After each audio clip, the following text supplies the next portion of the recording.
in special partnership with and brought to you by our friends at FLYN. Today on Soulfront, where we explore personal, social, and workforce transformation, we have Lefever, who is the founder of Common Craft and author of The Art of Explanation. Often credited with founding the explainer video industry, Common Craft has won numerous awards, created explanations for the world's most respected brands, and earned over 50 million online video views that are used for educators in over 50 countries. Their mission has been to make the world a more understandable place by inspiring professionals to become better explainers. Today, we'll explore Lee's new book entitled Big Enough, Building a Business that Scales with Your Lifestyle. So without further ado, let's get into the show. Lee, welcome to the show. Thanks so much for taking the time. Quick bio. You're the founder of Common Craft, the author of The Art of Explanation. You're often credited with founding the explainer video industry. Common Craft has won numerous awards, created explanations for the world's most respected brands. You've earned over 50 million online video views and have been used by educators in over 50 countries. Your mission has been to make the world a more understandable place for inspiring professionals to become better explainers, which is really cool. Today, we'll explore your new book, which is entitled Big Enough, Building a Business that Scales with Your Lifestyle. So Lee, again, thanks so much for taking the time. Thanks for having me, Scott. All right, so to begin, I just want to ask the question of, the origin story of Big Enough and its title. Can you talk about it a little bit? Yeah, sure. My wife Sachi and I have been running a business since 2007 together.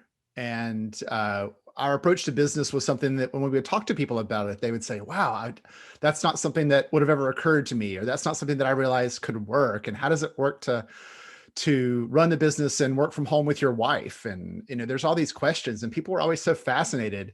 And at the same time, I felt like that we were doing things that would be interesting to people, but our story is humble compared to the stories you see in magazines and newspapers. They don't often get shared when they're the size of two people working from home. So after doing that work since 2007, we just saw that we had accomplished a number of our goals. We're always working on new ones. And we thought we could be an inspiration for people who were hoping to find different approaches to business and looking for healthier ways to run businesses and more sustainable ways. Yeah. And so I started writing the book without thinking of the title. The title came relatively late. And it's really, I love the title. I think it works really well. It is sort of centered around the idea of enough. And I think that applies to a lot of different things. It could be business size, it could be income, it could be employees, it could be a lot of different things. But I think that as a culture, we have a hard time. We kind of grapple with what enough means. Where do you draw the line? What is enough? And I think that there's a big part of it is seeing that the real happiness and satisfaction that people get doesn't increase with the amount of money or the business size. There's actually other things that lead to healthier lives that aren't related to those things. And Big Enough is meant to be sort of an antidote to the perspective in business that bigger is always better. Yeah, I think that just the enough question, you're dead on. Like, that is a question that is seldomly asked or brought up in our society. Like with Big Enough, you came up with this question of, how do I design a business that helps me be rich, but in terms of freedom and autonomy? And we all need money to support ourselves, like we were talking about, but often we do crave something deeper. In your book, you said you value big satisfaction on a small island. And I want to ask you, what does big satisfaction on a small island mean to you, and what could it mean for others? Yeah, sure. That references something that I talked about early in the book that Daniel Kahneman, an author who's done a lot of writing and research on happiness, says that that people often confuse happiness with satisfaction, and that happiness is really a sensation that comes and goes. Like, you might be happy one day and not be happy the next, or hour to hour even. But satisfaction is much more long-term perspective, and it's about the direction of your life often and how you feel like your life is doing. And so we kind of looked at that recently when we had been living in Seattle for 20 years, and we love Seattle, but we reached a point where we realized we could work from anywhere and that we were ready for a change, and moved to a place called Orcas Island to sort of restart and to shake up our lives a little bit. And some things were happening on the island, like a lot of places where there's broadband internet connections. There's a community of people like us and things like that. And we found that for the point in our lives right now, it was a really positive thing for us. And we like to think that we're setting ourselves up for a lifestyle that is both more self-sufficient and more affordable than it was in Seattle. Mhm. And I think that's something that we are both getting great satisfaction from, is this idea that we can live sort of a more sustainable life and run a sustainable business by changing our environment, and sort of working with this trend of people finding places outside of cities that they might not have otherwise thought about in the past as a source for the next phase of their lives, when maybe they're thinking about their priorities differently. Yeah, like I mean, when people are thinking about their own satisfaction or their own big enough journey, like quitting a job to start a business can be scary. The chances of striking it rich, are often small, and the Mhm. reason why people take the leap is to follow their passion. Can you tell us about your big enough journey, like starting your own business? Like what kept you motivated, productive, even when the business might not have been like generating an income? Yeah. Yeah. Common Craft was actually founded in 2003. And prior to that, I'd been an online community manager at a software company. That was the company where I met my wife, Sachi. And having been the online community manager for 3 years, I was in love with the idea of online communities and was convinced that every business would need one. That eventually became social media, but at the time it was mainly message boards and discussion groups. Um, so Sachi was actually one of the big motivators of the transition, where she says, "It's time for you to move on. Time to to start Common Craft." And she thankfully stayed on her job and made sure that we had an income stream and health insurance. This is in the U.S. And that gave us sort of a cushion and some time for me to try to get my feet under me as a consultant. So I was consulting with companies and organizations to implement online communities. And in the beginning, it was hard. I mean, I loved it because I was like so excited and passionate about being independent and being on my own for the first time and working from home. But the reality was, I wasn't making money for many months, and I needed an outlet. I needed a way to sort of use that energy somehow. And so I started blogging at the time about online communities and other things that interested me. And that created a trickle of attention that slowly over the years grew and grew, and set us up to, I think once we had something to really share with the world, there was a bit of an audience there waiting for it. And so that time didn't make money, but I think set us up in the future. Yeah. It's funny. Like, I mean, it was great that you had Sachi's like support. There's also this societal pressure to run your business in a conventional way, like to follow the Mhm. money, like following success measures like lifestyle and flexibility instead of growth and profitability, like might Mhm. have some of your peers kind of like scratching their heads, thinking, like, what the hell are you doing? Like, when you designed your business to support your lifestyle, how did you let Mhm. go of the expectations of others? Yeah, that's a really good question, Scott. I think that early on, when Common Craft was a consulting company, I wasn't really thinking too much about that. I mean, I was looking for more consulting clients, and I thought that I had no idea what Common Craft could become because we hadn't started making videos yet. Videos were really what changed everything.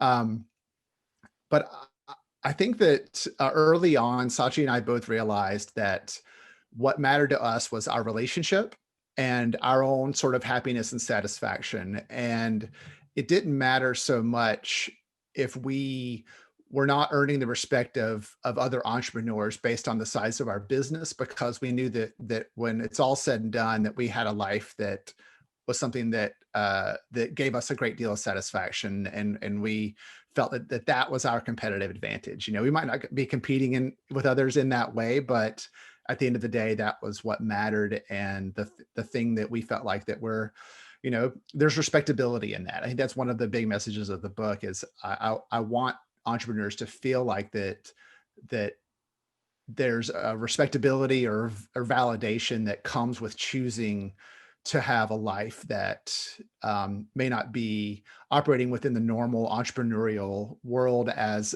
a huge success, but something that's a success on a personal level, that I think is important. Yeah, and I totally agree with you. Like, I think business success can take many different forms. Mhm. Like in your book, you ask business owners to rethink the idea of shareholder value, to think about what they're really after, like exactly what you just said. Mhm. Can you talk Mhm. about like why re-examining shareholder value is so important? Yeah, yeah. I think that people who pay attention to business have heard the term that businesses exist to maximize shareholder value, and I think that's true with big public companies, and it comes down to stock valuations and things like that, and that's totally valid. That I understand that. Um, but in the case with that is there are often thousands of shareholders, and they should feel like that their money is being put to good use. In our case, as a two-person company, we felt this pressure to behave like a normal company. But then we thought that, like, we're a two-person company. We don't have investors. We don't have other stakeholders. It's really just us. Nobody even knows what's happening at Common Craft. We're the only ones. So shouldn't we be free to see that as an opportunity to rethink what it means to have to have shareholder value? And what if it's not just money? I mean, we want to earn income. We want to support ourselves. We want to have happy clients, all that sort of thing.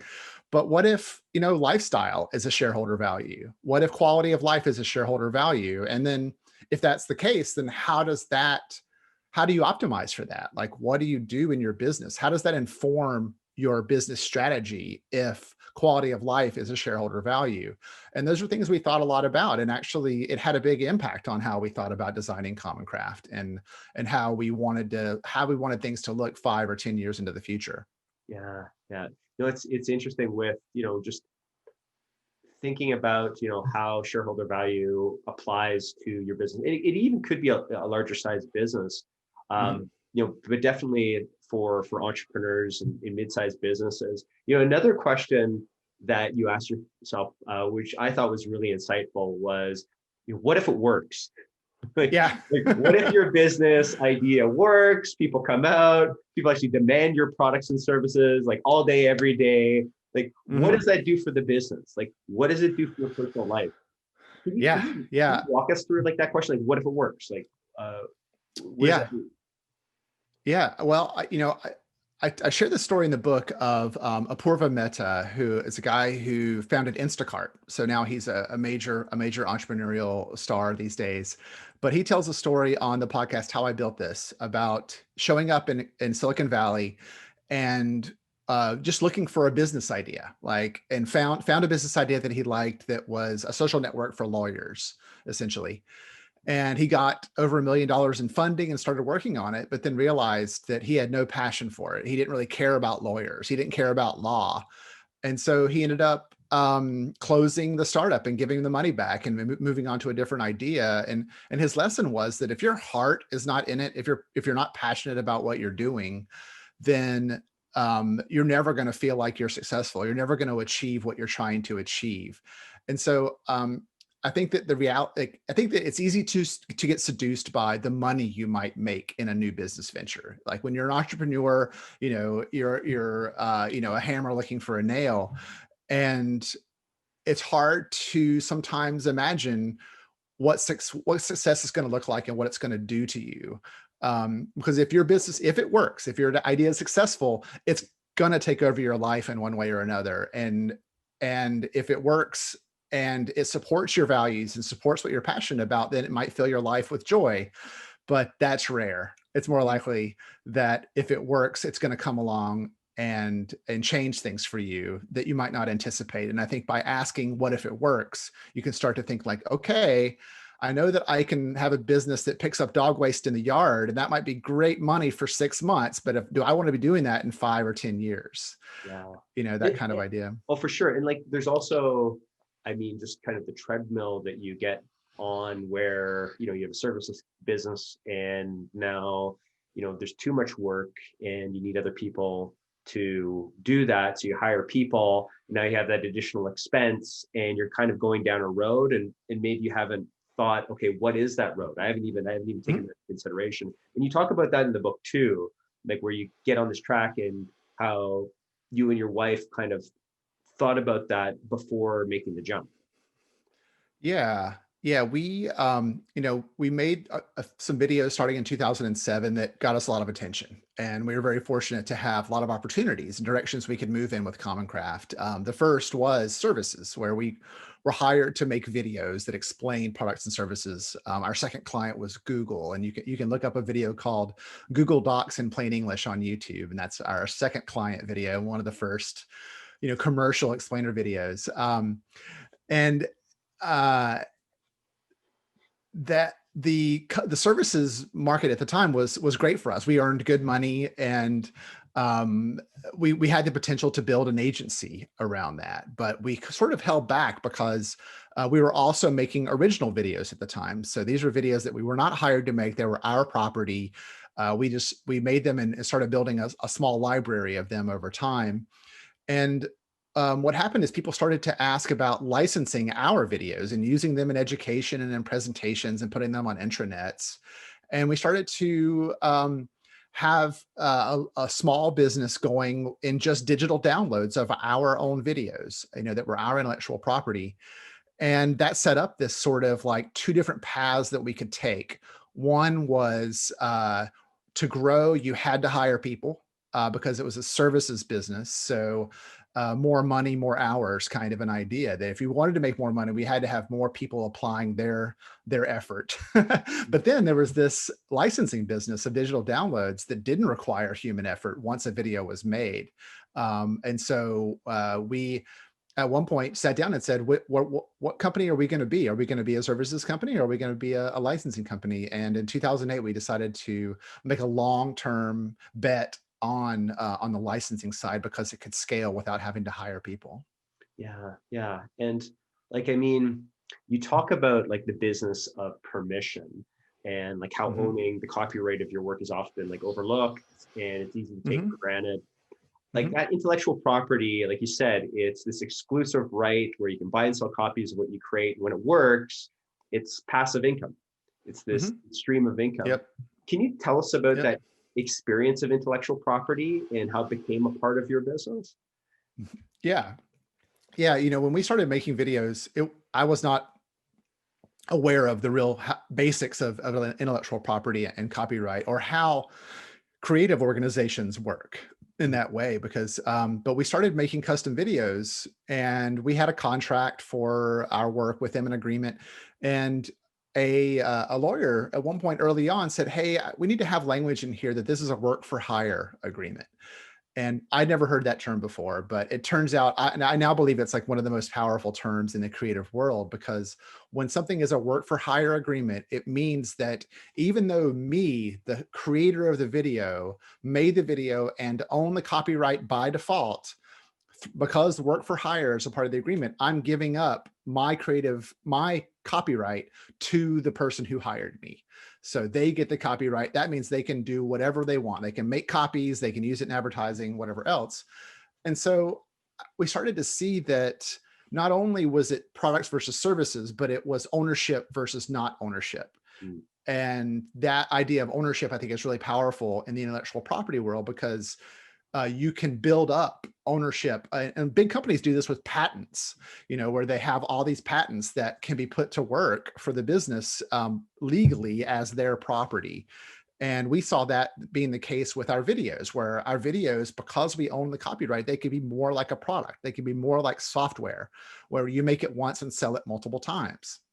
Yeah. And it all boils down to that right to make copies. And I don't think that people think about the potential of that enough. And I think it can be really powerful, especially when it comes to, earning passive income. Yeah, and then also in terms of scalability without having Mhm. to hire additional folks. Like Yeah.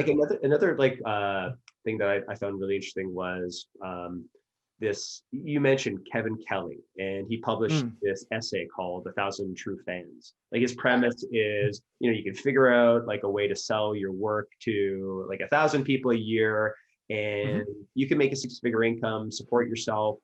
Now, you've aspired to have mostly like the self-service business designed to be a lightweight in terms of management and overhead and to Mhm. scale and grow with your customers. Like, Mhm. what are the challenges to making this big enough business model a reality? Sure, sure. As you see in the book, we had a very specific set of circumstances, and I don't think that big enough is necessarily a manual for how everybody can do it. We were very fortunate and had a bit of luck early on to get some attention for our videos, but it really helps to have an audience, whether you've built that through a blog or media appearances or a book or whatever it is. Having built some kind of audience, an email list is a great starting point. That helps, and that's something that you can start today. You can start an email list today, even if you don't necessarily know where you're headed. That helps a lot. Um, I think that really watching overhead and fixed costs, if you want to get kind of technical with it, can be really difficult, but is essential. Like what we really found was for Common Craft was that, we're a two-person company working from home, and Common Craft didn't have to be that successful to support us. And that was especially true if we were really responsible with how we spent money on a personal level. That if we didn't require a lot for our lifestyle, then Common Craft didn't have to produce a lot. And sure, if Common Craft does great, then that's great. That's gravy. But I think that a part of our approach was not just trying to earn a living from the revenue. It was also reducing our expenses both in the business and personally, so that it didn't have to be a hot startup for it to support our lifestyles, because we had a relatively modest lifestyle. Yeah, and also to have like X number of customers, it would also be successful the way you want it. Hmm. Like yeah, in big enough, you also bring up this cool concept. It ties into what you're just talking about. It's the Monetorium. So it's this Hmm. moratorium on spending money that you've practiced for a number of years, like a mode of Yep. like living where you can do away with luxuries, extreme expenses, like save Hmm. money when you need to, and also Hmm. weather the storms. Can you tell us about this concept of Monetorium? Yeah, yeah. I think I first heard about it probably in 2004 or 2005 from my friend Ryan and his wife Sharon. But we've taken it in all sorts of directions since then. But it started off, it really goes back to Sachi and I having very different upbringings and perspectives on money early on. She's very budget oriented, and I'm a bit more frivolous with money, you'd say. And I think the Monetorium became a way for her to train me to be more responsible with money. But basically, we would have a goal like a house renovation or a trip. And we would basically just decide, okay, starting on Monday of next week, we're going to live a different lifestyle. And starting that day and lasting for maybe a month, maybe 6 months, maybe a year, we would just simply change our lifestyles to one that cuts out as many expenses as possible. And early on I didn't like it. It was sort of something that I dreaded. But she loved it, of course. But over time my perspective totally changed, and I started to see that it was a game we could play together. It was a way for us to have a shared challenge, to be like, how little can we spend on groceries and still live, eat the things we want. There's an important aspect to it that is like, yes, you're cutting out expenses, but it's for a goal, and you have to live your life. Like, the Monetorium is not something that says like, go live in a cave for 6 months. It's not like that.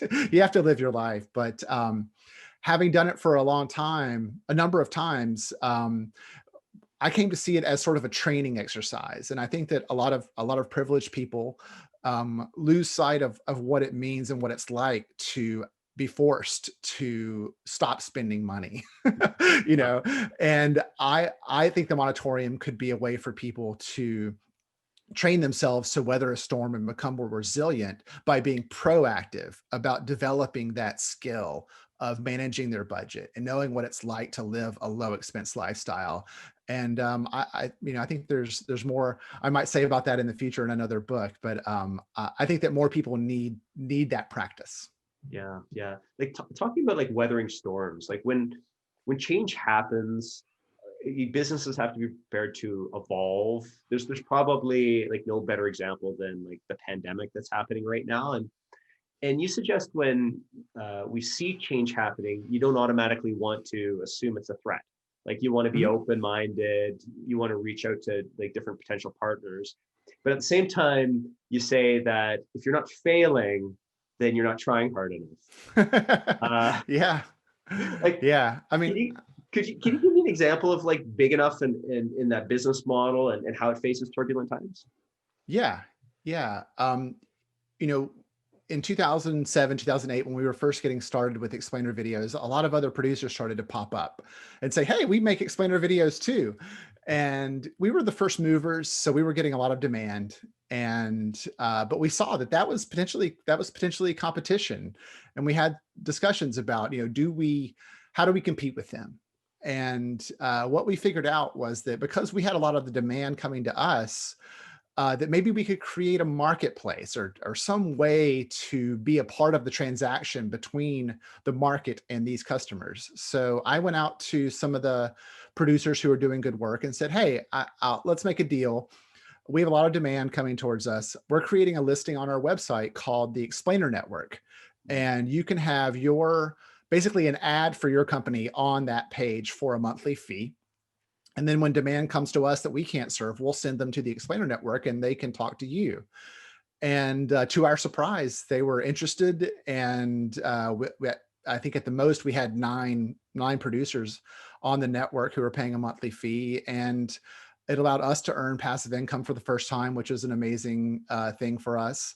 And it went on for many years, and helped us stay sort of in the center of the industry. I refer in the book to this idea of a blue ocean versus a red ocean. So in this way, our ocean stayed blue because we owned the marketplace, where the other producers were in a red ocean. They were the ones fighting it out for competing with each other. So Oh, and there's a part of that too that I think is relevant is a lot of marketplaces work on a revenue share kind of agreement where we get a percentage of whatever they earn from their business.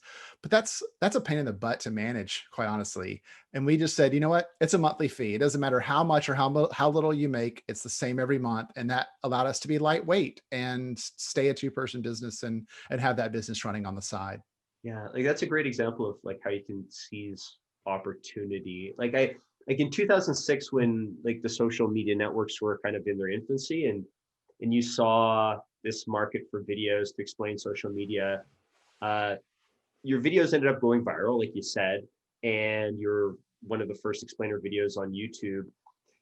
One thing that you say in the book I really like is that if luck shines on you, be prepared to seize and run with it. So if luck shines on Yeah. you, so like that was kind of an example, like you said, like to create this network. Like, what are some other ways that you've like seized opportunities, and like what can entrepreneurs think of when Yeah. they want to like capitalize on good fortune? Sure. Sure. You know, Obviously having written a book called Big Enough, I think that I'm a big fan of being small by choice. And I think that that is a way to also be agile and to not have the baggage or drag that comes with having a lot of fixed costs, a lot of employees, having investors, having all these people that are sort of stakeholders. And obviously there's a lot of businesses that require that. And there's absolutely nothing wrong with that. But I think that what we learned over time was that without that baggage, we could be extremely agile. And to the point where almost every time there was something that threatened us, we found a way to actually turn it into an opportunity. And I Mhm. think that had we had, investors, for example, wondering what we were doing, that we might not have done that. And an example is one of the things that changed video production, in the last 5 or 10 years, is these browser-based animation tools. An example is called Vyond, which is formerly known as Go Animate. And basically, it took a very similar idea to what Common Craft videos looked like, and made it so anyone could just sign up for their service, go to their website in a web browser and create an animated video right inside the browser. Mhm. And it's an amazing service. There's a lot of other ones that all work amazingly well. And, I think that there's a reasonable chance that that the development of that sort of tool or model could impact our brand. And so one thing that was happening in the background that's related to that is that we were building a library of our own artwork that appear in Common Craft videos. So all the artwork, which we call cutouts, look the same. They're sort of our brand identity. We had thousands of them. And so I went to Go Animate and said, hey, what if, people are asking how they can make their own Common Craft style videos. What if we offer Common Craft cutouts inside Go Animate? Mm. And they were into that, and we've been partners of theirs for many years now. And so that people can make videos using our cutouts inside Go Animate. And so that's an example of just instead of seeing something as a threat, Yeah, thinking about it as an opportunity. it's jujitsu. Yeah, that's right. I like that. I like that. Like the idea, that Big Enough offers this alternative path to career success. It describes this like scalable, product-focused business where you're not compromising on your quality of life. Like in the future, do you see the Big Enough model working on a larger scale for other folks? I think it certainly can. I think that I don't think like a Fortune 500 business is necessarily going to qualify for that.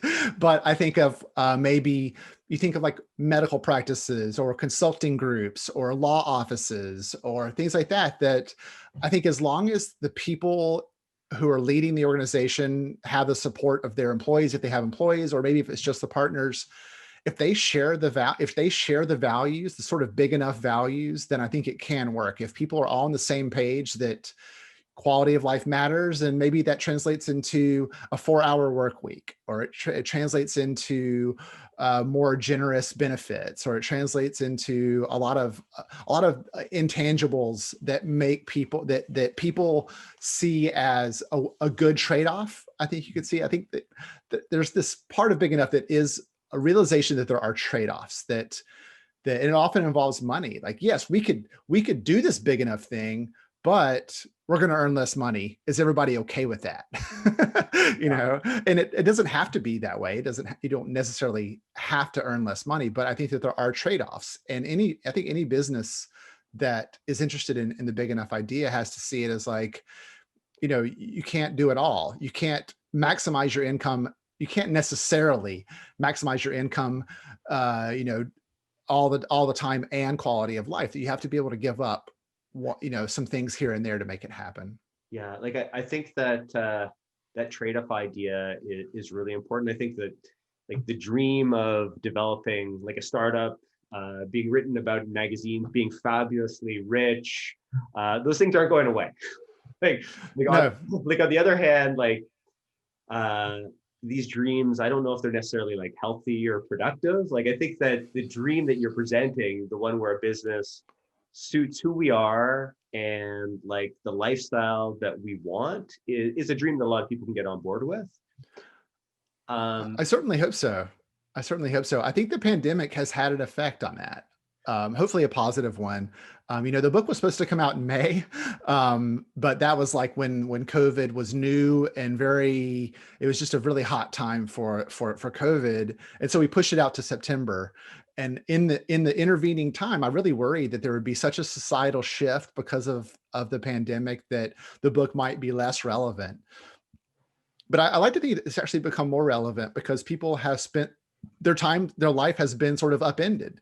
They are spending their time differently and seeing time from a different perspective, and so seeing also where their happiness and satisfaction comes from, and seeing that maybe it's not the pursuit of the corporate ladder or the biggest bank account that really matters to them. Maybe it's their own independence and their own health and their family time and their community and things like that. And I really do think that, as you mentioned early on, that you can be rich in a lot of ways. Like I think money is important, but I hope that people can see that their identity can be sort of supported by other values that relate to being rich in things, like I said, like family, community, independence, and time, that, I think there's a lot of respectability in that. And I hope that that perspective grows. I think it definitely will. And I think people are looking for something else. What are first steps like people should consider when moving towards this big enough mindset? Yeah, I really think it comes down to values and what you really value. I think that our culture, I think capitalist Western culture in general, makes you feel like that if you're in business, that you're only business for one reason, and that's to make as much money as possible and to build as big a pile of money and as big of a company as possible. It's almost like a cultural imperative. And I think one of the first steps is realizing, like, okay, if you value that, if that matches your values, then please do that. There's nothing wrong with that. I say often that some of the entrepreneurial startup people are some of my heroes. Like, there's nothing wrong with shooting for the stars in that way. But I just think that a lot of times people are prone to outsourcing their values to what they see on TV and magazines, Mhm. and that just becomes what's expected and what the norm is. And I think that some introspection is important in thinking, like, is the biggest pile of money, is going big, what you really truly value, or is that what you think is just the only path? And are there other paths? Do you value your time? Time has always been huge for us, is Mhm. having control of our time, and giving up opportunities in service of having control of our time. And so that's an example of a value that I think that has informed sort of our perspective. And I think that other people can see that too. Yeah. Lee, hey, thanks so much for the conversation today. I've had a ton of fun. Like, just to end, I'd like to ask you this last question. Like, what key message would you give to entrepreneurs or organizational leaders, right now? Maybe flowing from your book. I think it's that you have a choice. It may not appear to you right in the moment that you have a choice, but if you take a step back and really look at things and lay everything out, that you have more choices than you realize, and that it's worth looking at those choices, especially in the context of your values and maybe your organization's values, and seeing how values might influence your direction. I think that everybody, business or not, has more choices than they realize. That's awesome. Thanks, Lee. Thanks so much for taking the time. I really appreciate it. Oh, it's been awesome, Scott. Thanks for having me. Thank you for your support. Please remember to click subscribe so we can bring you more remarkable interviews with extraordinary leaders.